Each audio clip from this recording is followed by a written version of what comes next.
அது ஒரு செவ்வாய்க்கிழமை. 2 நாட்களுக்கு முன்புதான் இயேசு எருசலேம் நகருக்குள் ஒரு ராஜாவைப் போல நுழைந்தார். மக்கள் எல்லாரும் ஓசன்னா பாடி பேரீச்சம்பழ இலைகளை அசைத்து அவரை வரவேற்றார்கள். ஆனால் இன்று நிலைமையோ வேறு.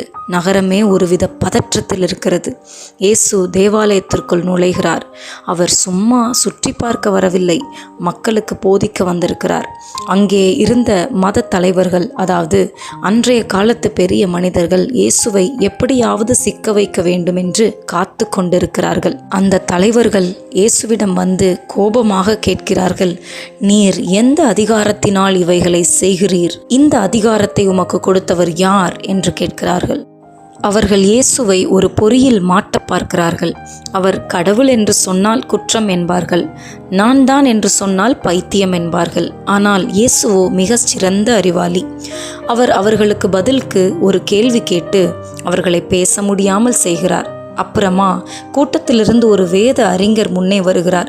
அவர் இயேசுவை சோதிக்க வரவில்லை, உண்மையை அறிய விரும்புகிறார். அவர் கேட்கிறார், இயேசுவே, நம்மிடம் நூற்றுக்கணக்கான சட்டங்கள் உள்ளன, இதில் எது மிக முக்கியமானது? எல்லாரும் அமைதியாகிறார்கள். இயேசு அந்த மனிதரை பார்த்து முழு பைபிளையும் 2 வரிகளில் சுருக்கிச் சொல்கிறார்.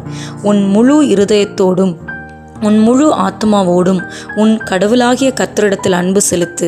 உன்னை நீ நேசிப்பது போல பிறரையும் நேசி. இதைவிட பெரிய கட்டளை எதுவுமே இல்லை என்று அவர் சொல்கிறார். ஆவிக்குரிய வாழ்க்கை என்பது வெறும் சடங்குகளை செய்வது அல்ல, அது அன்பு செலுத்துவது மட்டுமே என்று புரிய வைக்கிறார். அன்று மாலை இயேசு தேவாலயத்தை விட்டு வெளியே வரும்போது தன் நண்பர்களுடன் ஒரு மலையில் அமர்கிறார்.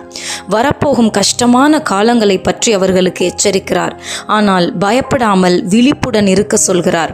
புனித செவ்வாய் என்பது வெறும் வாக்குவாதம் செய்த நாள் அல்ல, இயேசுவுக்கு எது மிக முக்கியம் என்பதை நமக்கு காட்டிய நாள். மற்றவர்கள் அதிகாரம் மற்றும் சடங்குகளை பற்றி பேசிக்கொண்டிருந்த போது இயேசு மக்களின் இருதயத்தை பற்றி பேசினார். உலகம் எவ்வளவு குழப்பமாக இருந்தாலும், உங்களை சுற்றி பிரச்சனைகள் இருந்தாலும், நீங்கள் கடவுளையும் சக மனிதர்களையும் நேசித்தால் நீங்கள் சரியான பாதையில் இருக்கிறீர்கள் என்பதுதான் இயேசு நமக்கு சொல்லும் பாடம்.